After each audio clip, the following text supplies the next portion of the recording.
So बच्चों, let's read this question. So this question says three vector are as shown in the figure have magnitudes mod of a 3 k equal mod of b 4 and mod of c 10 and the number p and q such that c vector is equal to p a vector plus आपका q b vector. Alright, आपको यहाँ पर क्या बताना है? आपको यहाँ पर p एंड q की वैल्यू बतानी है, ठीक है। सच दैट c को हम देखिए लीनियर कॉम्बिनेशन में लिख सकते हैं, किस किस के a और b के, ठीक है। तो इस क्वेश्चन का ना बच्चों देखिए की कॉन्सेप्ट ऑफ वेक्टर्स लिख सकते हैं, और वेक्टर के अंदर भी देखिए आपका लीनियर अलजेब्रा का क्वेश्चन है, ठीक है। लीनियर कॉम्बिनेशन के टर्म में बताना है, ठीक है। तो ये आपको यहाँ पर बताना है, ठीक है। तो चलिए अभी हम वेक्टर लिख लेते हैं इस क्वेश्चन का की कॉन्सेप्ट, ठीक है। या फिर कंपोनेंट ऑफ वेक्टर भी लिख सकते हैं बेसिकली, क्योंकि हमें कंपोनेंट यहाँ पर करना पड़ेगा, ठीक है। देखिए आपको this is our X axis, ये आपके देखिए rectangular coordinates X and Y question में गिवन कर रखते हैं। दो वेक्टर्स हैं, ठीक है। एक वेक्टर देखिए, ए वेक्टर तो आपका एक्स एक्सिस के अलॉन्ग लाई कर रहा है, ठीक है। This is our origin. तो यहाँ पर से देखिए ए वेक्टर का मैग्नीट्यूड क्वेश्चन में कितना गिवन कर रखा है, 3 के इक्वल, ठीक है। और ए वेक्टर एक्स एक्सिस के अलॉन्ग है, तो ए वेक्टर का एक्स एक्सिस के अलॉन्ग कंपोनेंट ही 3 हो जाएगा। वाई एक्सिस के अलॉन्ग देखिए 2D है, तो वाई एक्सिस के अलॉन्ग तो आपका 0 हो जाएगा। तो आपने ए एक्स को कैलकुलेट कर लिया, ठीक है। या फिर आपको ए वेक्टर को ऐसे लिखा जा सकता है, कितना आपका देखिए 3 टाइम्स आई कैप प्लस आपका ये जे कैप, यानी कि 3 आई कैप ही बेसिकली हम सिंपली लिख सकते हैं। This is my A vector, ठीक है।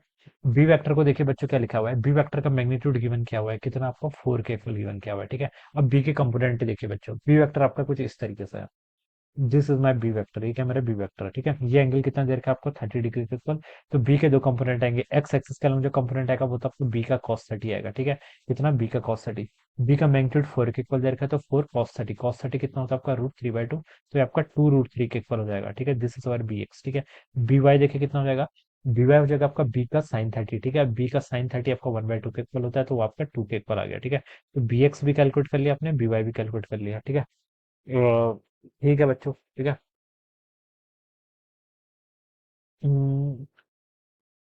मॉड ऑफ बी आपका 2 का स्क्वायर करेंगे तो 4 4 3 या 12 12 प्लस 4 16, ठीक है बच्चों। बी एक्स यही होगा, ठीक है। देखिए बी एक्स का स्क्वायर प्लस बी वाई का स्क्वायर बी के मैग्नीट्यूड के स्क्वायर के इक्वल आना चाहिए ना, ठीक है। तो वो वैसे भी आएगा, ये ऑब्वियस सी बात है, ठीक है। उसी के कंपोनेंट है। सी वेक्टर देखिए, सी वेक्टर का मैग्नीट्यूड आपको कितना गिवन कर रखा है, 10 के इक्वल। तो सी का देखिए एक्स एक्सिस के अलावा जो कंपोनेंट आएगा वो कितना आएगा। देखिए सी वेक्टर आपका कुछ इस तरीके से है, ठीक है। दिस एक तो आप ऐसे कर सकते हैं, ये एंगल 30 है, तो आप बता सकते हैं कि दिस एंगल इक्वल टू 30, ठीक है। तो एक कंपोनेंट देखिए वाई एक्सिस के अलावा जो कंपोनेंट आएगा वो कितना आएगा आपका सी का कॉस 30, ठीक है। तो ऐसे लिख सकते हैं, देखिए वाई एक्सिस का जो कंपोनेंट आएगा सी वाई, पहले लिख लेता हूँ। ये आपका सी का कॉस 30, सी कितना आपका 10 के इक्वल, ठीक है। सी का कॉस 30, सी आपका 10 के इक्वल है, कॉस 30 कितना होता है आपका √3/2 के इक्वल। तो ये तो आपका 5 √3 आ गया, ठीक है। तो ये क्या आ गया आपका, this is our C Y, ठीक है। अब सी एक्स भी देख लीजिए, सी एक्स देखिए कितना होगा, एक्स एक्सिस का जो कंपोनेंट होगा वही होगा, ठीक है। ये कितना होगा आपका सी का कितना साइन 30, लेकिन ये एक्स नहीं माइनस एक्स एक्सिस का होगा, तो माइनस साइन आ जाएगा, ठीक है। और सी का आपका साइन 30, तो वो सी कितना आपका 10 10, यहाँ से आप -5 के इक्वल आ जाएगा, ठीक है। तो ये आपका सी एक्स और सी वाई भी आपने कैलकुलेट कर लिया, राइट। अब देखिए आपने यहाँ पर ये ए बी सी तीनों यहाँ पर क्या कर लिए, कैलकुलेट कर लिए। अब आपको ये बोला गया है कि देखिए find the number P and Q, C, ठीक है। सी भी हो गया, ठीक है। सी वेक्टर को देखिए हम क्या लिख सकते हैं, सी वेक्टर हो जाएगा आपका C X I cap plus C Y J cap के इक्वल, ठीक है। It should be equal to P, P आपका देखिए कोई स्केलर है, ए वेक्टर। ए वेक्टर को देखिए हम क्या लिख सकते हैं यहाँ से, ए एक्स का आई कैप प्लस आपका ए वाई का जे कैप, ठीक है। प्लस आपका Q times B vector, B vector को क्या लिखा जा सकता है, B X I cap plus आपका बी वाई का जे कैप, ये लिखा जा सकता है, ठीक है। अब बच्चों देखिए आई कैप के कोफिशिएंट हर जगह इक्वल होने चाहिए, ठीक है। तो यहाँ से मैं बता सकता हूँ कि जो आपका सी एक्स होगा बच्चों, सी एक्स किसके इक्वल होगा आपका, पी टाइम्स ए एक्स के इक्वल होगा प्लस क्यू टाइम्स आपका बी एक्स के इक्वल होगा, ठीक है। सिमिलरली सी वाई, सी वाई किसके इक्वल होगा, पी टाइम्स आपका ए वाई के इक्वल होगा और क्यू टाइम्स आपका बी वाई के इक्वल होगा, ये वैल्यू हो जाएगी यहाँ से, ठीक है। अब पुट कर लीजिए, सी एक्स तो देखिए आपने कैलकुलेट कर रखा है कितना, -5 के इक्वल आ रहा है। ये किसके इक्वल होगा आपका, पी टाइम्स ए एक्स आपका 3 है, तो 3 पी हो जाएगा। क्यू कितना है बच्चों आपका, क्यू आपको बताना है, ठीक है। और बी एक्स आपका, वी एक्स तो आपका देखिए 2 √3 के इक्वल है, तो ये टर्म कितनी देगी, 2 √3 के इक्वल। तो ये एक इक्वेशन आपकी आ गई, ठीक है। दिस इज माई इक्वेशन 1 बोल देता हूँ मैं, ठीक है। अब इक्वेशन 2 देखिए यहाँ से कैलकुलेट कर लीजिए, सी वाई किसके इक्वल है, सी वाई आपका देखिए 5 √3 के इक्वल है, तो उसका 5 √3 कर लीजिए इज इक्वल टू, ये किसके इक्वल होगा देखिए, A P times A Y, यहाँ पे लिखा है ना P times A Y, P की वैल्यू बतानी है, ए वाई देखिए आपका कितना है, ए वाई तो बच्चों 0 है, तो ये तो आपका 0 के इक्वल होगा, प्लस आपका क्यू टाइम्स बी वाई आपने फाइंड आउट किया हुआ है, ये देखिए बी वाई कितना आपका 2 के इक्वल, तो ये इतना हो जाएगा, ठीक है। तो यहाँ से देखिए आपको this is my equation number 2।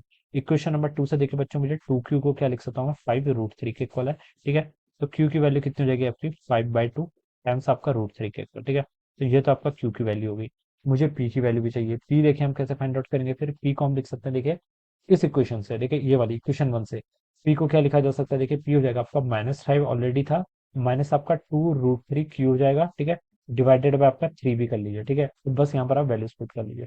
तो देखिए पी कितना हो गया, यहाँ पर से आपका -5/3 के इक्वल आ रहा है, -2√3 divided by 3 into Q, Q की वैल्यू देखिए यहाँ से पुट कर लीजिए कितनी, 5√3 डिवाइडेड बाय कितना आपका 2 के इक्वल हो जाएगा, ठीक है। तो देखिए बच्चों ये कितना आ रहा है, 2 से देखिए बच्चों आपका यहाँ पर 2 कैंसिल हो गया, ठीक है, -5/3 इधर हो जाएगा, ठीक है, √3 और √3 को मल्टीप्लाई करेंगे तो 3 से आपका 3 कैंसिल हो जाएगा, तो यहाँ पर आपका माइनस ही आ जाएगा, ठीक है। ठीक है। ठीक है, इतना हो जाएगा, ठीक है बच्चों, देखिए इसको सॉल्व करेंगे तो -18/3 के इक्वल आएगा, जिसको मैं क्या लिख सकता हूँ, -6 लिख सकता हूँ। 18 क्या आएगा, -20 आएगा ना, सॉरी, -20/3 के इक्वल हो जाएगा, ठीक है। तो ये आपका क्या आ गया, this is a value of our P. तो पी देखिए आपका -20/3 आ रहा है, और क्यू आपका 5√3/2 के इक्वल आ रहा है, ठीक है। ये माइनस ही आ रहा है ना, पी में कुछ गलती तो नहीं हुई है, पी, ठीक है बच्चों, पी आपका यहाँ पर से यही आएगा ना, यहाँ से इतना हो जाएगा -5 -2√3 क्यू डिवाइडेड बाय 3, ठीक है। क्यू की वैल्यू आपकी पॉजिटिव है, क्यू की तो पॉजिटिव है, ठीक है बच्चों, माइनस ही आएगा, ठीक है। तो ये देखिए नन ऑफ दिस ऑप्शन होना चाहिए, फिर देखिए पी आपका -20/3 आ रहा है, और क्यू आपका 5√3/2 आ रहा है, ठीक है। तो माइनस का ऑप्शन नहीं दे रखे ना, तो इसमें फोर्थ ऑप्शन ही होना चाहिए फिर इसका राइट आंसर, ठीक है। Fourth option will be the right answer of this question. तो ये क्या होगा इसका, नन ऑफ दिस, ठीक है। तो I hope you understood this concept, all the best and thank you so much.